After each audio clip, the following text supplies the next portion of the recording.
రానున్న పార్లమెంట్ ఎన్నికల్లో ప్రతి ఒక్కరూ తమ ఓటు హక్కు వినియోగించుకోవాలని రాచకొండ రన్నర్స్ అధ్యక్షుడు ప్రభాకర్ కోరారు. బోడుప్పల్, ఫిర్జాదిగూడ జంట మున్సిపల్ కార్పొరేషన్లలో ఓట్ ఫర్ రన్ కార్యక్రమాన్ని నిర్వహించారు. గ్రామాలలో ఓటు శాతం పెరుగుతుంది కానీ పట్టణ ప్రాంతాల్లో ఓటు శాతం తగ్గిపోతుంది. కాబట్టి రాజ్యాంగం కల్పించి ఓటు హక్కును ప్రతి ఒక్కరూ ఉపయోగించుకొని దేశ అభివృద్ధిలో పాలుపంచుకోవాలని, ముఖ్యంగా యువత ప్రతి ఒక్కరూ ఓటు హక్కును వినియోగించుకోవాలని, ఎన్నికల రోజును హాలిడేగా భావించకుండా ఓటు హక్కును వినియోగించుకోవాలి. ఈ కార్యక్రమానికి సహకరించిన ఆర్గనైజర్ శంకర్ గౌడ్ ప్రతి ఒక్కరికి ప్రత్యేక ధన్యవాదాలు తెలిపారు. 4,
3, 2, 8, 9, 10. Relax.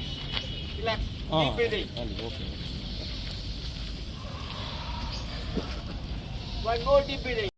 కొన్ని సంవత్సరాల నుంచోని ఆయనకు ఎలాంటి ₹1 కూడా సింగిల్ ఎన్పీ కూడా ఆశించకుండా ఫ్రీగా ఆయన డ్యూటీ, ఆయన నిధుల్ని నిర్వహించుకుంటూ మనకు మా వచ్చిన వాళ్ళందరికీ ఇట్లా వాకింగ్ ఇక్కడికి రాగానే ఏంటంటే మనం ఏదో వాక్ చేస్తాము. దాంట్లో కూడా ఏంటంటే మనం ఫిట్నెస్ పెంచుకోవాలని అంటే దానికి ఒక టెక్నికల్గా వెళ్ళాలి. మనం ఏదో రోజు వాకింగ్ చేస్తాం, ఇంటికి పోగానే అది సరిపోదు. మనకి ఏంటంటే మనం ప్రాపర్గా చేయకుంటే మనకు కాలు నొప్పి రావడము ఇప్పుడు ఇవన్నీ వస్తుంటుంది. సో ఒక ప్రాపర్ టెక్నికల్గా ఆయన చేపిస్తున్నారు. ఆయన సారథ్యంలో చాలామంది ఇక్కడ హాఫ్ మారథాన్ చేసిన వాళ్ళు చాలా ఉన్నారు. దానికంటే ముందు ఏంటంటే మన నాగభూషణం సార్ ఆయన రిటైర్మెంట్ తర్వాత స్టార్ట్ చేసిర్రు. ఎక్కడ ఇండియాలో ఎక్కడ మన ఈవెంట్స్ జరిగిన పార్టిసిపేట్ చేస్తారు. మారథాన్ 4.5 అవర్స్లో ఈజీ కొట్టేస్తారండి నాగభూషణం సార్ గారు అని ఈసీలో ఉంటారు. ఇట్లా వెంకట్రావు సార్ ఆయన కూడా రిటైర్మెంట్, ఆయన కూడా చేస్తారు. మోహన్ రెడ్డి సార్ ఉన్నారు, అక్కడ ఉన్నారు మోహన్ రెడ్డి సార్, ఆయన కూడా మారథాన్ చేశారు. దగ్గర ఎన్నో అండి, కనీసానికి ఒక 30-40-50 ఈవెంట్స్ దాకా పార్టిసిపేట్ చేసిన వీళ్ళని మనం ఆదర్శంగా తీసుకోవాలి. ఎందుకంటే వాళ్ళ ఏజ్ కూడా ఒక్కొక్కరి 70-80 సంవత్సరాల ఏజ్, వాళ్ళు ఇప్పటికీ మారథాన్ చేస్తారు.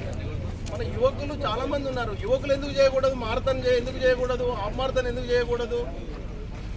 సో కాబట్టి ఏంటంటే ప్రతి ఒక్కరు కూడా ఈ వాకింగ్ రన్నింగ్ అలవాటు చేసుకోవాలి, హెల్తీగా ఉండాలి. అందరినీ మీ చుట్టుపక్కల వాళ్ళని కూడా హెల్తీగా ఉంచాలి. సో మనం ఇప్పుడు హెల్తీగా ఉండాలంటే ఏ రోజు తిన్నది ఆ రోజు చెమట రూపంగా ఉప్పు తింటున్నాము విపరీతంగా. మనం ఈ మధ్య అంటే మనకు అలవాటు చేసుకున్నాము. బయటికి వెళ్ళిపోవాలి, అది వెళ్ళిపోతేనే మనము ఏ రోజుకి ఆ రోజు ఆరోగ్యంగా ఉంటాము. సో కాబట్టి ఏంటంటే మన చుట్టుపక్కల మనకి ఈ ఏరియాలో మనకి పార్క్ దొరకటము మనకు అదృష్టము. ప్రతి ఒక్కరు రోజు వాకింగ్ చేయటము అలవాటు చేసుకోవాలి. వాకింగ్లో భాగంగా ఏంటంటే మనకు ప్రభాకర్ సార్ ఇక్కడ ఏరియాలో దొరకటము, అందరికీ అవేర్నెస్ కల్పించటము. పాటు ఓటు హక్కు వినియోగించుకోవాలనే ఉద్దేశంతో మన మండే రోజు ఉంది కదా, జనరల్ ఎలక్షన్స్ ఉంది.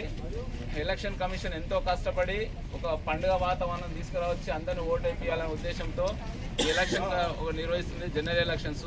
కాబట్టి ఏ పార్టీకి సంబంధించిన స్లోగన్స్ ఇవ్వద్దు, ఏ పార్టీకి సంబంధం కాదు, మనము అందరూ ఓటు వేయాలనే ఉద్దేశంతో ఈ రన్ ఫర్ ఓట్ అనేది నిర్వహిస్తున్నాము.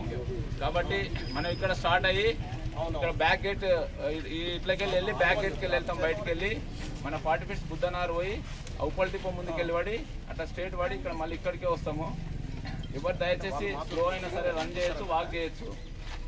కాబట్టి ప్రతి ఒక్కరు రావాలి, ఎందుకంటే మనం అందరిలోన అవేర్నెస్ కల్పించాలి. ఓటు హక్కు అనేది ఎంత ఇంపార్టెంట్ ప్రతి ఒక్కరికి. మన ఊర్లో తీసుకుంటే అన్ఎడ్యుకేటెడ్ ఎక్కువ ఓట్లో పాల్గొంటున్నారు. ఈ సిటీ వరకు వస్తే పర్సంటేజ్ తక్కువ ఉంటుంది. ఎస్పెషల్లీ మన వర్గం మనది ఇది మల్కాజ్గిరి. కాబట్టి ఈ కార్యక్రమాన్ని నిర్వహించడానికి కూడా ముఖ్యం అదే. భారతదేశంలో పెద్దదైన మన ఈ లోకసభ నియోజకవర్గాన్ని మన ఓటింగ్ శాతం కూడా పెంచాలనే ఉద్దేశంతో ఎస్పెషల్లీ మన ఈస్ట్ హైదరాబాద్లో ఎక్కువ భాగం కాబట్టి మన ఈస్ట్ హైదరాబాద్లో ఉండడం మనకు అదొక గర్వకారణము. ఇంత పెద్ద లోకసభ నియోజకవర్గం కాబట్టి మన ఓటింగ్ శాతం అందరినీ ఇలా చేయడం వల్ల అందరిలో అవేర్నెస్ వస్తుంది.